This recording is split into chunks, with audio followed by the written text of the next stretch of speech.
Mabigat ang mga pasabog na binitiwan ni Ramil Madriaga sa kanyang pagharap sa House Committee on Justice kaugnay sa impeachment case ni Vice President Sara Duterte. Isa na rin sa mga nabanggit sa pagdinig ang paglutang ng Pharmaly sa pagdinig na nagpondo umano sa kampanya ni Vice President Sara Duterte noong 2022. Mas himayin nga natin yan, makakausap natin si Manila 3rd District Representative Joel Chua. Congressman Chua, magandang gabi at welcome back po sa Arangkada Balita. Ay, magandang gabi at mabuhay po sa lahat ng mga inyong taga-subaybay. Yes, Congressman Joel, kayo po ba ay actually marami nagulat nung nabanggit yung Pharmaly. Kumbaga matagal na natatahimik itong Pharmaly issue na to, pero ito biglang nabanggit do sa hearing. Kayo po ba ay isa sa mga nagulat na ito ay mababanggit diyan sa House Committee on Justice? Nagulat rin po ako kasi first time ko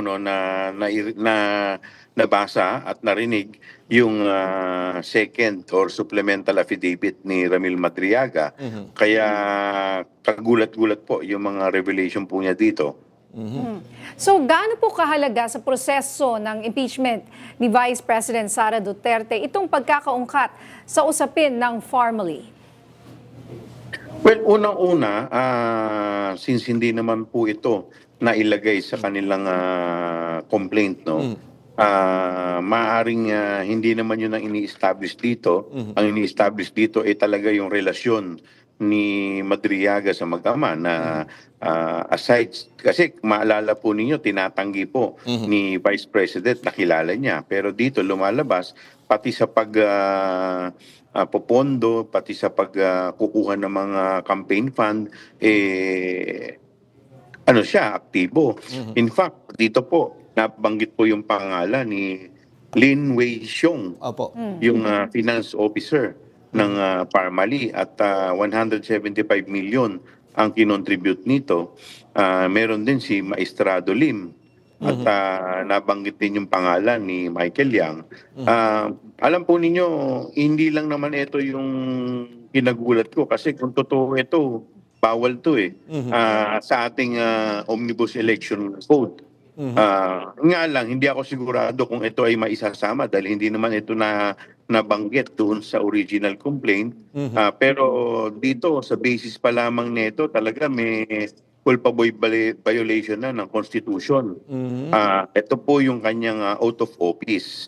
Dahil unang-una, violation ng Omnibus Election Code, ito pong nangyari. Kung saan bawal po ang mga foreign national na mag-contribute sa sa mga politikong mga kagaya po namin. So, kumbaga, Congressman, ito ay, kumbaga kanina nga sinabi ni Kong Terry, ay ito yung mga non-impeachment. Kumbaga, ibang committee ang maghahawak na ito kung sakaling imbestigahan. Tama po? Tama po kayo. At saka ito ba, na-deklara sa SOSI niya? At sakaling dun sa committee na kahit hindi itong hearing na ito, mapatunayang nagbigay nga ng 175 million pesos ang Pharmaly sa kampanya ni VP Sara. Ano po ang mga posibleng epekto nito? Well, yun lang nga. Kagaya po na nabanggit po natin na violation yan dun sa kanyang election sa Omnibus Election Code. At ang isa pa dito ay nakikita natin siyempre kung ito'y nakadeklara. Pero siyempre lahat po yan mahabang usapin pa. At saka siyempre ito ba binigay ng mga panahong kandidato na siya. So lahat po yan. Kasi po nung kumaalala po ninyo nung time na ito'y sinasabi ni Madriaga, hindi po kami makapagtanong ng mga probing question. Masyadong mababaw lamang ang mga po pwede naming itanong.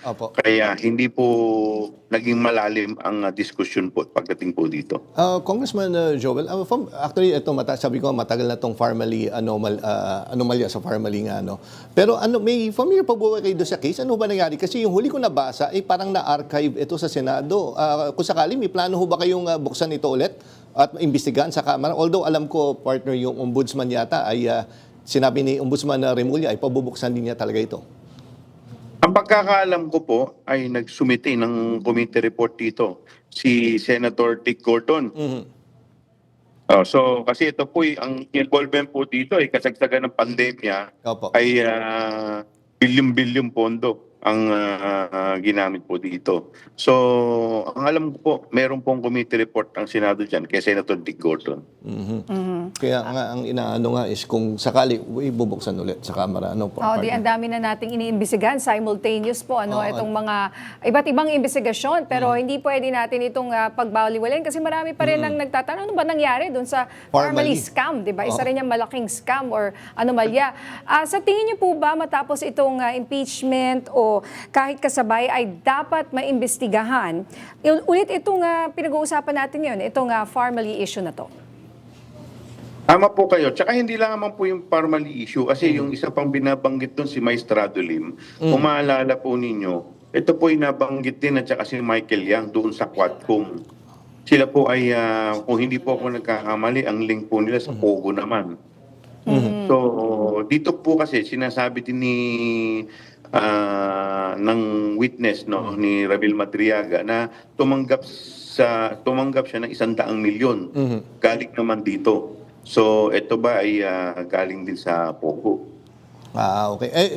Congressman Joel, no, bilang miyembro ng House Justice Committee, tanungin ko lang, sino ba yung mga sasalang next week po?